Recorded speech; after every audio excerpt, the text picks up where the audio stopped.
Aceh Explore menampilkan halaqah dari Masjid Raya Baitur Rahman Banda Aceh. Subscribe, komen, like, dan share. Assalamualaikum warahmatullahi wabarakatuh. Alhamdulillahi rabbil alamin.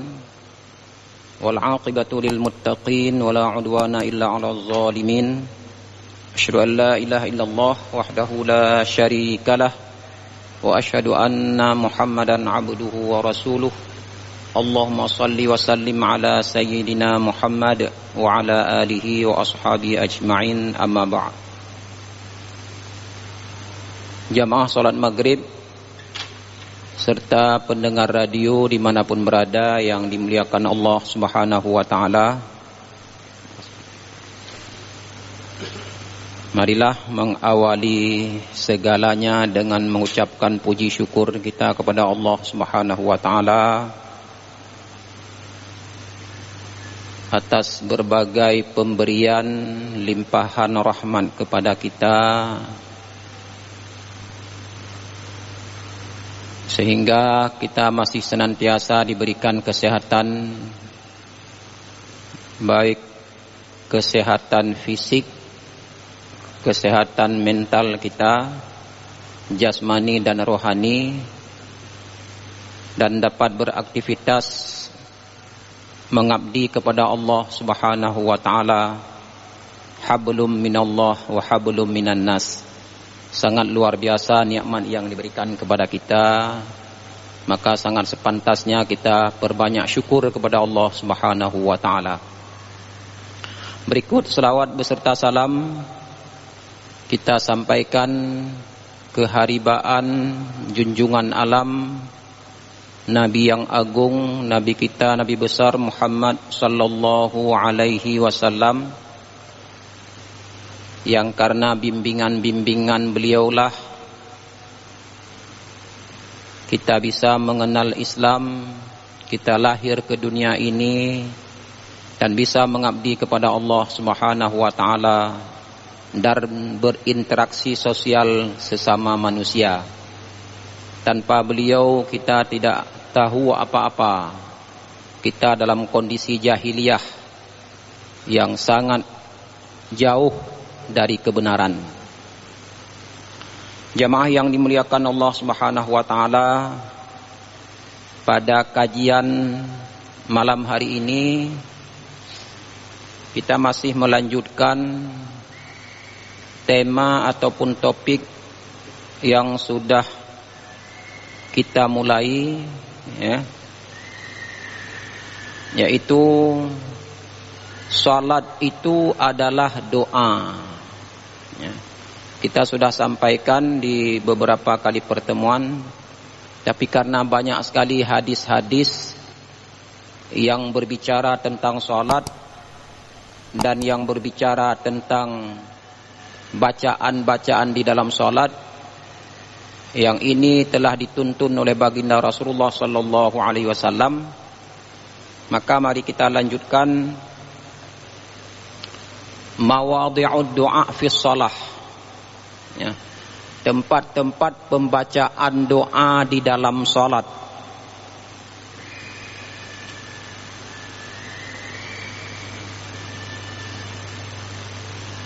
Kita sudah baca bahwa orang yang melaksanakan salat itu adalah bermunajat kepada Allah. Kita sudah bahas apa itu munajat. Dalam banyak tempat kita disyariatkan untuk berdoa di dalam salat. Jadi bermunajah itu adalah bermanja-manja, berbisik-bisik dengan Allah Subhanahu wa ta'ala. Fa innahu yunaji rabbah.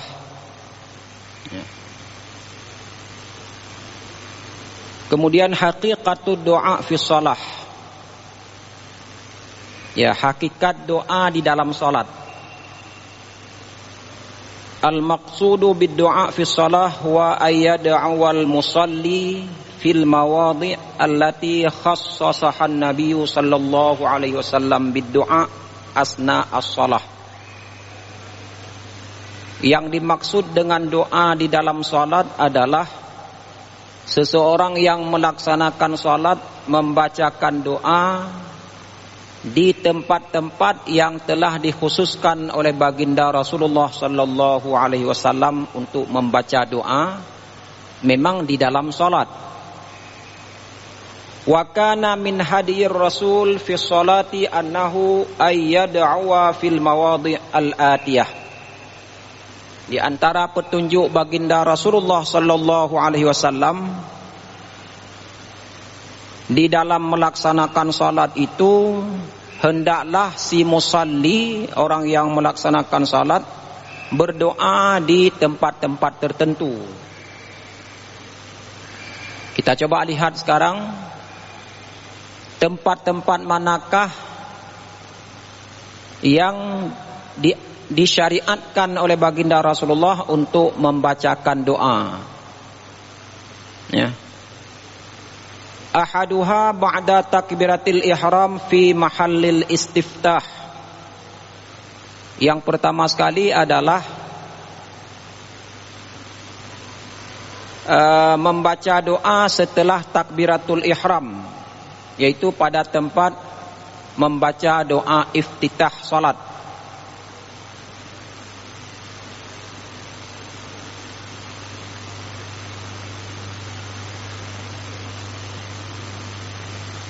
Qala an-Nawawi fi du'ail istiftahi ahaditsu katsirah.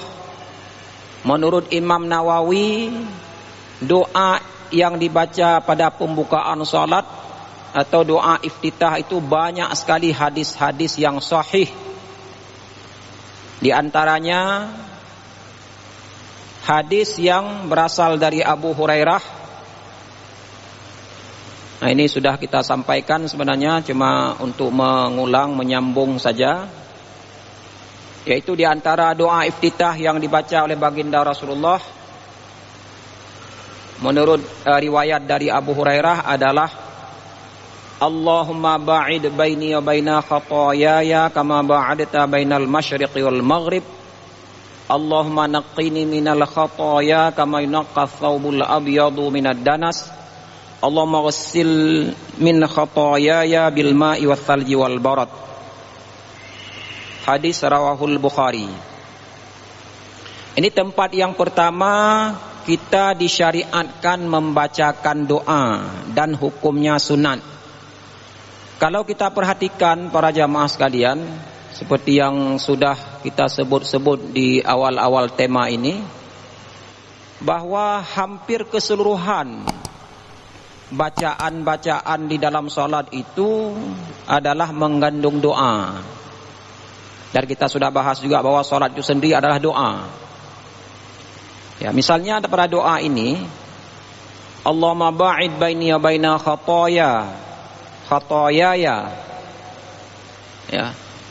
Asalkan seperti yang sudah kita bahas di awal-awal dulu, salat itu dengan menghadirkan hati, melaksanakan dengan penuh ketenangan, penuh dengan kekhusyuan.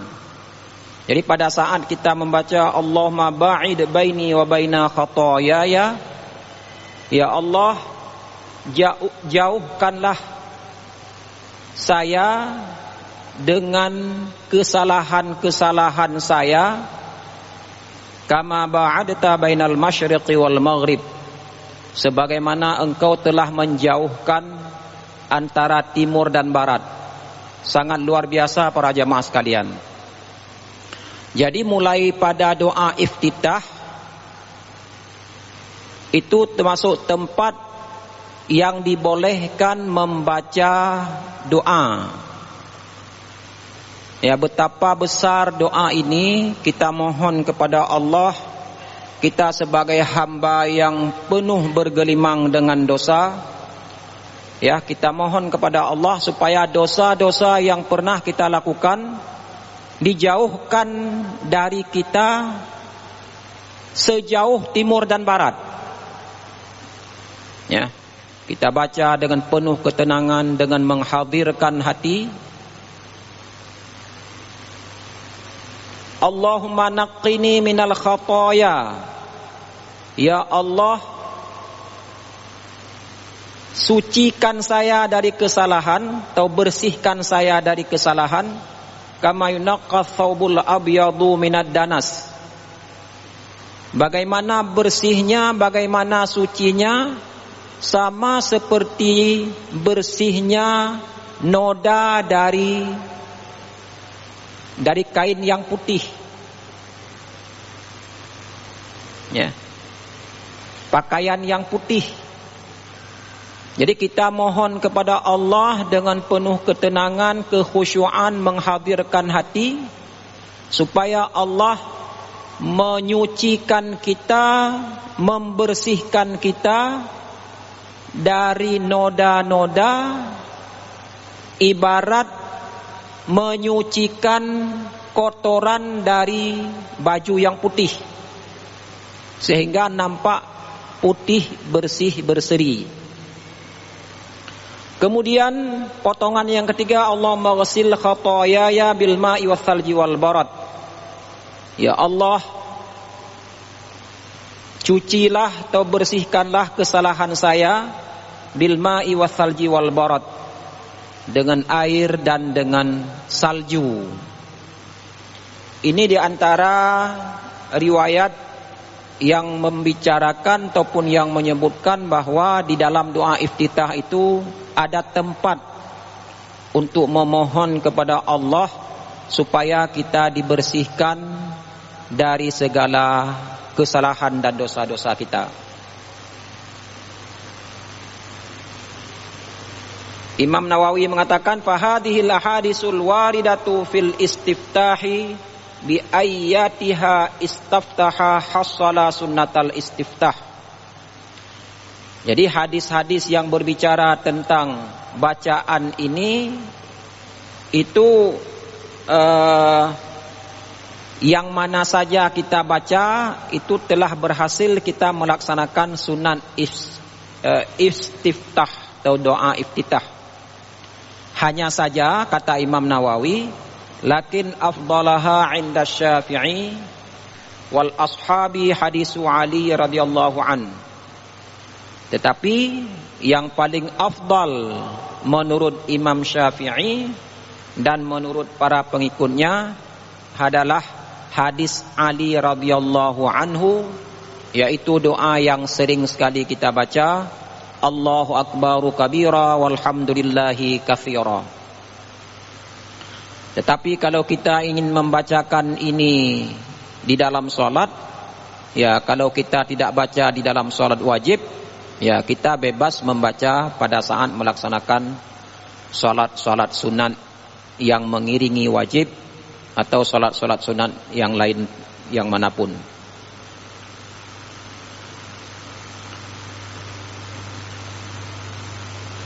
Kemudian hadis yang juga berasal dari Abu Hurairah, qala an-nabiy sallallahu alaihi wasallam, idza qumta ila shalah fakabbir, thumma qra' ma tayassara ma'aka minal Qur'an, thumma rka' hatta tatma'inna raki'an, thumma rfa' hatta ta'tadila qa'iman, thumma isjud hatta tatma'inna sajidan, thumma rfa' hatta tatma'inna jalisan, thumma fa'al dzalika fi shalatika kulliha. Ini juga sudah kita sampaikan secara umum, yaitu apabila kamu hendak melaksanakan salat, ya kemudian bacalah apa yang mudah bagimu dari Al-Qur'an. Maksudnya adalah membaca surat Al-Fatihah. Dalam hadis yang lain dikatakan bahwa Al-Fatihah oleh baginda Rasulullah dalam hadis, ya dalam hadis qudsi, ya oleh Allah maksud saya. Bacaan Al-Fatihah juga kita sudah sampaikan. Fatihah itu oleh Allah Subhanahu wa taala dibagi kepada dua bahagian. Ini juga sangat penting kita perhatikan, di mana Allah Subhanahu wa taala berfirman dalam hadis qudsinya, saya membagi salat di antaraku dan di antara umatku menjadi dua bagian, dan bagi hambaku apa yang dia minta. Ya, Allah menjanjikan dalam hadis qudsi ini, dalam salat, dalam bacaan rukun salat, yaitu membaca surat Al-Fatihah. Al-Fatihah itu dibagi oleh Allah kepada dua bagian. Ya. Baini wa baina abdi nisfaini, antaraku dan antara hamba dua bagian, wali abdi masa'al. Jadi bagi hambaku apa saja yang dia minta. Tapi di sini yang dimaksud yang apa saja adalah tidak boleh menambah doa lain di dalam Fatihah. Maksudnya apa yang dia minta sesuai yang terdapat dalam surat Al-Fatihah ini. Ini juga sudah sangat sering kita dengar dari guru-guru kita. Wa idza qala al-'abdu alhamdulillahi rabbil alamin. Apabila hamba mengatakan alhamdulillahi rabbil alamin, Allah mengatakan hamidani 'abdi. Ini juga kita baca dengan ketenangan, kekhusyuan dan penuh kehadiran hati. Tidak lalai seperti yang sudah kita bahas di awal-awal tema ini. Ya, pada saat kita mengucapkan alhamdulillah rabbil alamin, Allah menyapa, membalas, hambaku telah memujiku, kata Allah. Dan ketika kita baca ar-Rahmanir Rahim, Allah mengatakan asna alayya abdi, juga hambaku telah memujiku. Wa idza qala maliki yaumiddin, manakala kita membaca maliki yaumiddin di dalam salat ataupun pada bacaan surat Al-Fatihah, qala Allah majjadani abdi, hambaku telah mengagungkan aku. Wa qala maratan fawwada ilayya abdi, pada riwayat yang lain disebutkan ketika hamba membaca maliki yaumiddin, Allah mengatakan hambaku telah mengagungkan aku, atau hambaku telah menyerahkan urusan kepadaku.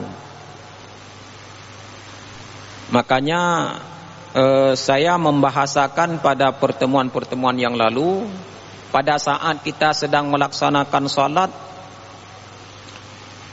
sepertinya kita sedang berada di suatu dunia lain.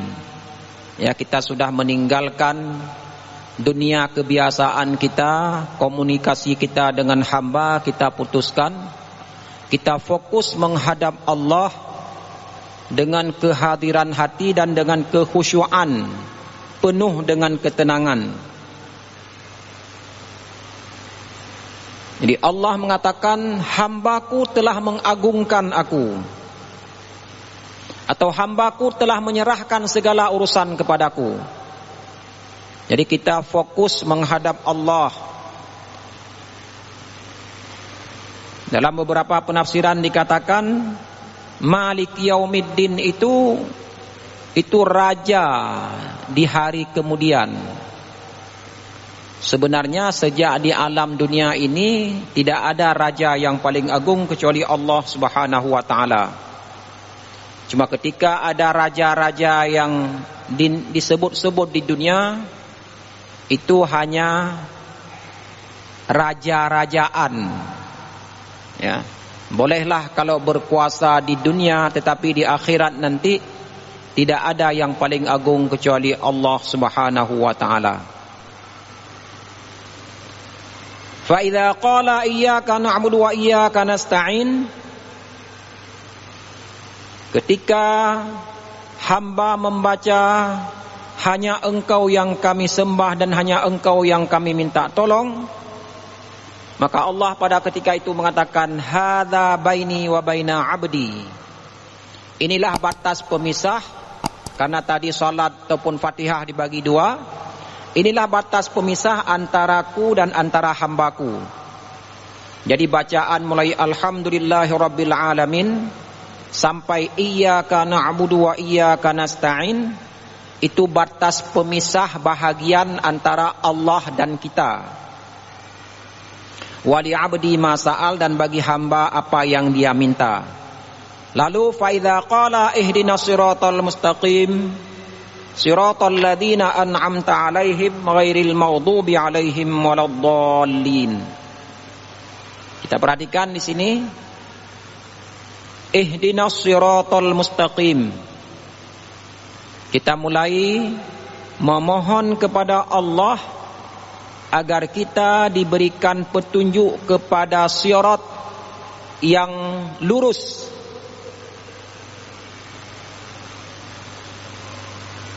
Betapa kita akan sesat para jamaah sekalian kalau petunjuk hanya diberikan oleh manusia. Tidak jarang kita akan sesat ketika meminta petunjuk, meminta arahan kepada manusia. Tetapi dalam Al-Quran atau dalam membaca surat Fatihah, terutama di dalam salat ini, kita dengan penuh kekhusyuan memohon supaya kita diberikan jalan yang lurus. Jadi kalau kita renungkan, ya kita camkan bacaan-bacaan ini, sesungguhnya orang-orang yang benar melaksanakan salat, dia tidak akan sesat di dalam hidup di dunia ini. Dia akan tidak mudah terpengaruh, dia tidak akan mudah tergoda dengan rayuan-rayuan, misalnya dalam bidang akidah kita. Betapa banyak sekarang orang bisa dipengaruhi untuk meninggalkan akidah Islam, berpindah kepada akidah lain. Mengapa? Karena mereka sudah sepi dari petunjuk Allah. Padahal di dalam salat kita mohon, ya Allah, tunjukkan saya kepada jalan yang lurus. Mana jalan yang lurus? Ditafsirkan oleh ayat itu lagi, ayat berikutnya, siratal ladzina an'amta 'alaihim ghairil maghdubi 'alaihim waladdallin. Yaitu jalan orang-orang yang telah engkau berikan nikmat kepada mereka. Ya, jalan yang telah diberikan nikmat itu jalan para nabi, para anbiya, ya, para aulia. Ghairil maghdubi 'alaihim waladdallin, bukan jalan yang engkau marahi atas mereka, dan bukan pula jalan-jalan yang sesat. Kalau kita baca penafsiran dari ghairil maghdubi 'alaihim waladdallin, adalah jalan-jalan yang sesat, jalan-jalan yang ditempuh oleh orang-orang Yahudi dan Nasrani. Itu semoga dalam hidup ini kita jangan sampai diberikan jalan kepada orang-orang yang sesat. Makanya para jamaah sekalian, saya sering mengatakan, kalau kita renungkan semua bacaan-bacaan di dalam salat, hidup kita akan penuh dengan dalam pemeliharaan Allah. Kita kalau memohon betul-betul, ya, dalam bacaan-bacaan doa ini, kita tidak akan tersesat dalam hidup di dunia ini. Karena bacaan-bacaan itu kita laksanakan di dalam salat. Kita tahu bahwa membaca doa di dalam salat itu berbeda dengan membaca doa di luar salat. Jadi dalam salat, karena kita sedang bermunajat kepada Allah, kita sedang berbicara dengan Allah, itu akan berbeda sekali bacaan-bacaan doa yang kita bacakan di dalam salat dibandingkan kita baca doa ketika berada di luar salat. Jadi oleh karena itu para jemaah sekalian, kita tetap berusaha dalam melaksanakan salat supaya lagi-lagi kita sampaikan penuh dengan kehadiran hati kita, tidak lalai, ya. Semoga apa yang kita mohon di dalam doa-doa dalam salat itu menjadi perlindungan bagi kita, ya, dari berbagai kesesatan, bahkan nanti dari penyakit juga akan kita temukan doa-doa dalam salat itu. Kita mohon supaya kita terhindar dari berbagai macam penyakit.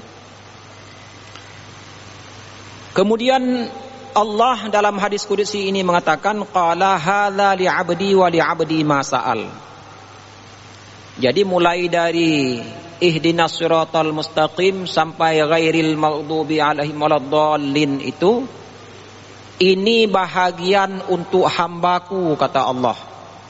Jadi kita mulai memohon kepada Allah, berikan petunjuk kepadaku, kepada kami jalan yang lurus, jalan yang telah engkau berikan nikmat kepada orang-orang sebelumnya, dan kami memohon supaya tidak diberikan kepada kami jalan yang engkau benci, jalan yang engkau marahi. Jemaah yang dimuliakan Allah Subhanahu wa taala, nikmat manakah yang kita inginkan di dalam hidup ini?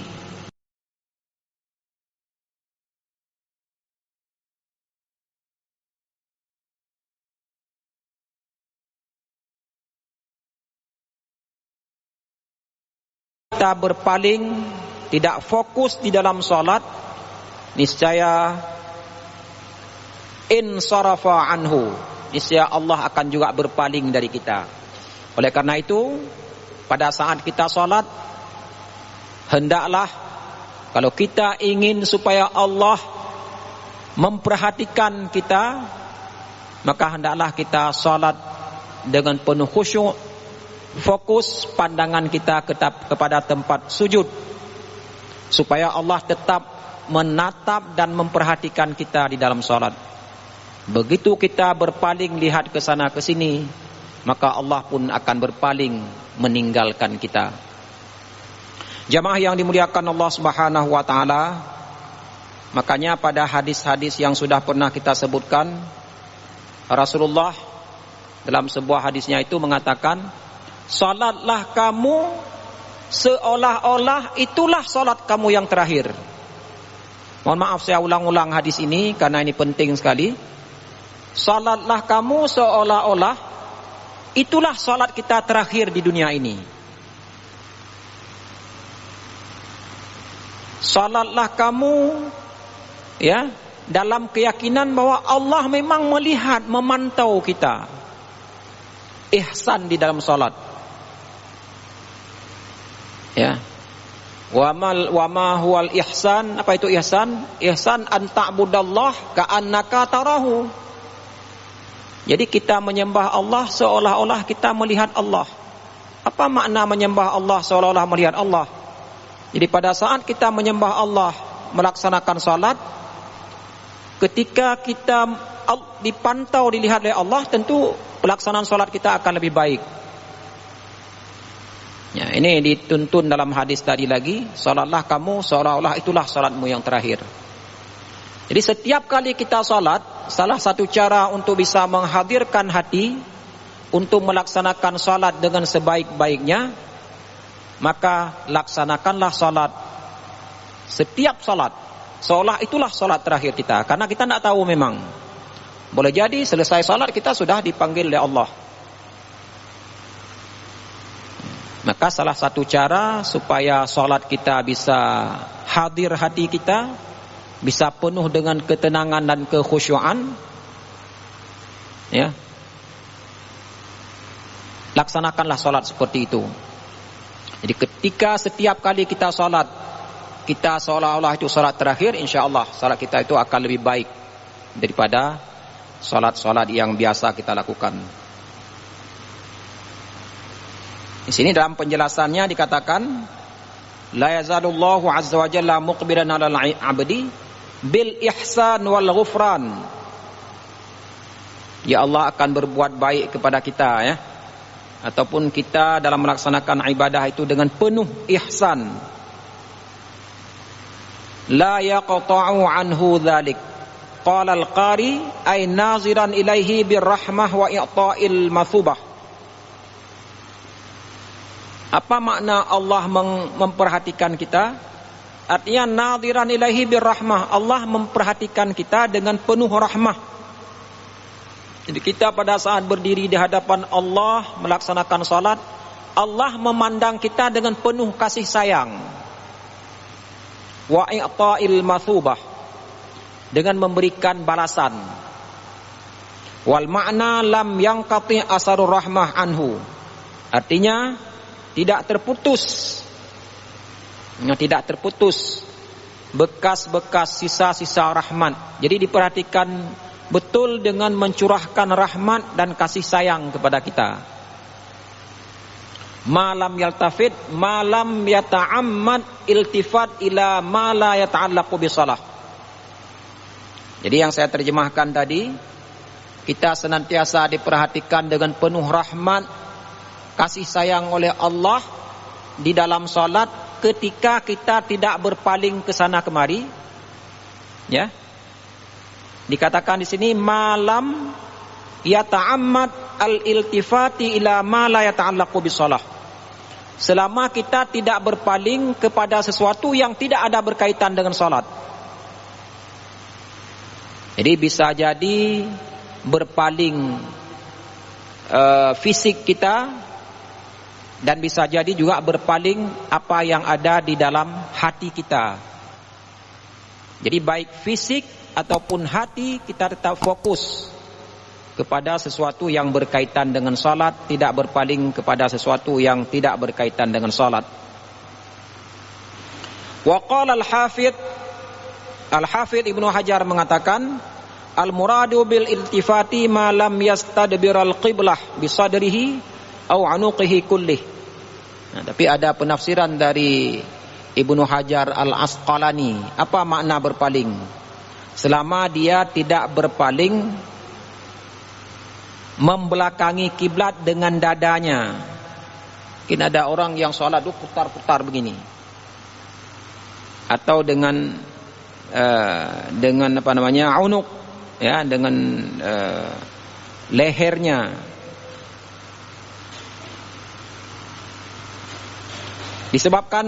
Disebabkan kalau kita berpaling yahtamil ayakuna linaqsil khusyu', karena dengan berpaling demikian itu akan mengurangi khusyuk atau akan meninggalkan arah kiblat yang dikehendaki dalam salat. Jemaah sekalian, inilah mungkin mawadhi'ud du'a fi shalah yang bisa kita sampaikan pada malam hari ini. Insyaallah lanjutannya akan kita sampaikan pada kesempatan-kesempatan berikutnya. Banyak sekali ini tempat-tempat yang disyariatkan kita membaca doa di dalam salat. Insyaallah pada pertemuan yang lain. Wabillahi taufiq wal hidayah. Wassalamualaikum warahmatullahi wabarakatuh.